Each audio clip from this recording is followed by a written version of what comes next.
This is Travis at age 5. He's from a rural community located a few miles east of Athens, Georgia.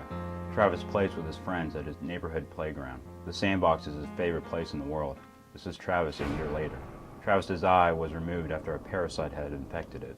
This is what Travis's eye looked like 2 months before. The parasite that caused Travis to have his eyes removed is known as Toxocariasis, a typical parasite found in the intestines of animals, usually cats and dogs. These round worms are usually transferred from the mother to the pup or kitten. The only way these worms leave the body of these animals is by the animal doing this.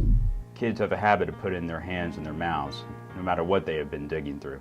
Travis just happened to get his hands into the dirt that contained Toxocariasis eggs and put his hand in his mouth by accident. These worms prefer to be in a dog or cat.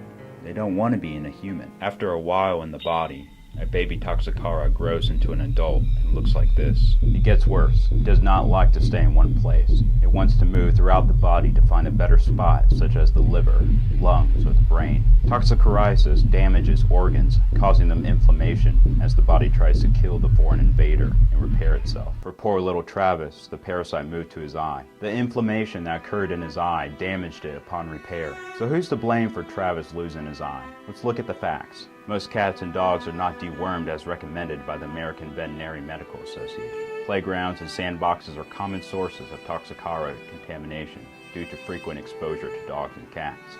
Soil samples from these sources have shown to have contamination rates as high as 40%. Water near recreational areas is also found to be contaminated by dogs and cats. Lower income communities have shown to have higher rates of toxocariasis. Travis happens to live in one of these vulnerable communities. 13.9% of children over age 6 are tested positive for toxocariasis in these poor areas. Based on this estimate, 1.3 million to 2.8 million or 10 to 21% of impoverished blacks in these regions have toxocariasis, making it one of the most common infections among underrepresented minority groups. As high as 30% prevalence for the disease are found in socioeconomically disadvantaged black children in the American South. 68.9% of children infected came from a rural environment. Looking at the issue through an ecological framework, increased regulations and funding from the political ecological environment can improve the physical environment.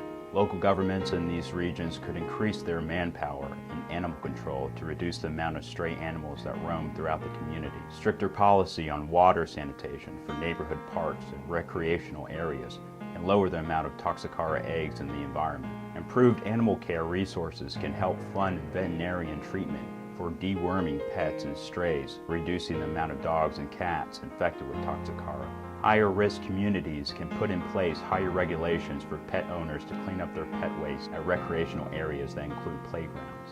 Community services can cover playground sandboxes nightly to reduce animal exposure. These actions will reduce Toxocariasis infection for children in these areas. They will have a better quality of life and ultimately better health. Policymakers can improve the environment in which these children live. But looking closer and realizing the issue is the first step for changing this health issue.